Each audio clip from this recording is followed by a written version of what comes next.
Bonjour, nous nous trouvons devant le centre de secours de Montchavin-la-Plagne, sur la commune de La Plagne-Tarentaise, en partenariat avec le service d'incendie et de secours du département de la Savoie.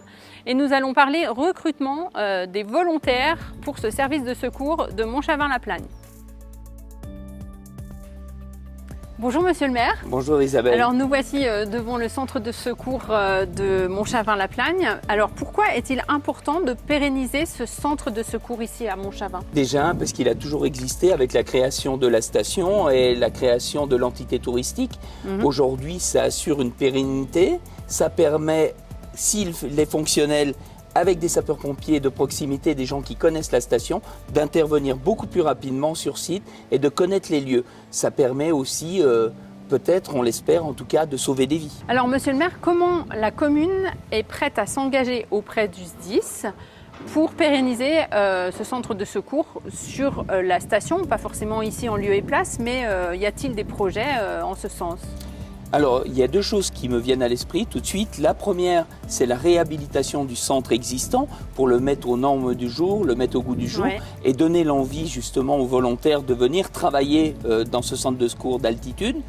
La deuxième, c'est de participer à une réunion publique qui va essayer de recruter du personnel, de recruter des volontaires et que demain, on ait suffisamment de monde pour que ce centre de secours soit pérennisé et que cela permette en tout cas de fonctionner en altitude, puisqu'on est un tout petit peu éloigné des centres de secours de Bourg-Saint-Maurice et de M.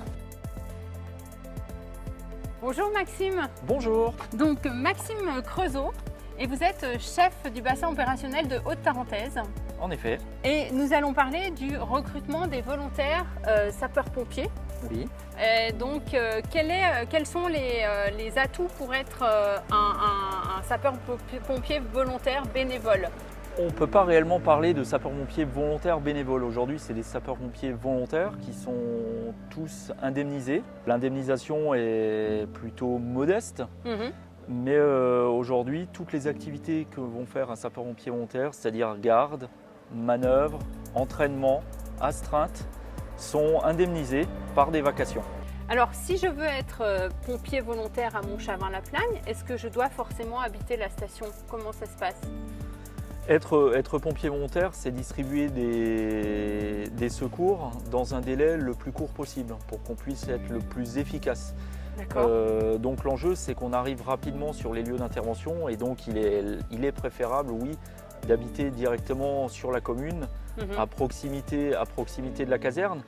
Mais en même temps, c'est pas une obligation, puisqu'on pourrait très bien avoir des pompiers volontaires qui habitent plus loin dans la commune, qui s'investissent soit sous une forme d'astreinte, c'est-à-dire ils sont à domicile, on a une intervention et ils rejoignent la caserne et ils viennent porter secours, ou alors en garde, et c'est la possibilité pour des gens qui habitent plus loin que la caserne, ils viennent sur une garde, donc sur un temps donné. Alors Montchavin-la-Plagne est une station de ski, donc la fréquentation varie selon qu'on soit en saison ou pas, et les besoins en secours également. Donc comment c'est géré ça au niveau du volontariat justement? Est-ce que quelqu'un qui travaille en journée peut intervenir sur les secours? Comment ça se passe? En effet, l'activité opérationnelle d'une commune diffère par rapport au nombre soit d'habitants, soit l'activité comme à Montchavin-la-Plagne, l'activité touristique. La disponibilité, elle peut provenir de gens qui travaillent, qui sont sur leur lieu de travail, qui se rendent disponibles sur un régime d'astreinte pour intervenir en cas de besoin. Et on a des dispositifs en lien avec l'employeur directement qui acceptent de libérer, par le biais d'une convention, qui accepte de libérer son employé pour porter secours. Donc soit l'employeur est indemnisé, soit le sapeur-pompier va être indemnisé. C'est la convention qui fixe ces termes-là. Mais en tout cas, il est tout à fait possible de travailler tout au long de la journée ou en soirée et en même temps de se rendre disponible en cas d'urgence, en cas de nécessité, au profit des sapeurs-pompiers et puis bien évidemment de l'activité touristique et de la population de Montchavin. Alors si je suis intéressée par cette candidature, si je veux être pompier volontaire, quel profil je dois avoir? Écoutez, la question est vraiment très intéressante, mais pour démystifier le sapeur-pompier, on ne recherche pas de super-héros, on ne recherche pas de grands sportifs. Ce qu'on a besoin, c'est des gens qui sont capables de s'engager, de donner du temps au profit des autres, C'est vraiment un engagement citoyen qu'on recherche. Il n'est pas nécessaire, encore une fois, de faire de grandes performances sportives. On peut tout à fait imaginer que tout à chacun puisse devenir sapeur-pompier volontaire, donc nous rejoindre à partir du moment où il a envie de s'investir et qu'il a du temps à donner au service des autres. En résumé, vous avez le sens de l'autre, vous habitez la station ou proximité de la station, vous pouvez venir proposer votre candidature en tant que pompier volontaire.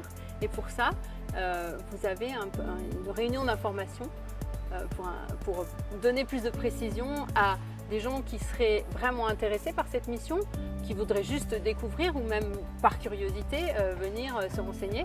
Donc une réunion publique. En effet, on va réaliser 2 réunions publiques, Oui. le 12 mai à 18h30 et le 30 juin à 19h à la salle Auguste Mudry à Montchavin-la-Plagne pour évoquer justement toutes ces questions.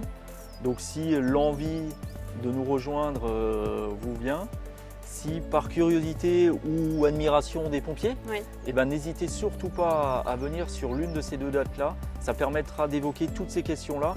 Tout le monde peut devenir sapeur-pompier à partir du moment où on a envie de lui donner du temps aux autres. Super, eh ben, on sera au rendez-vous. Et puis même si on n'a pas l'intention de devenir pompier volontaire, c'est toujours un enrichissement de savoir comment ça fonctionne et qu'est-ce qui se passe chez les pompiers. Merci Maxime. Merci à vous. Merci.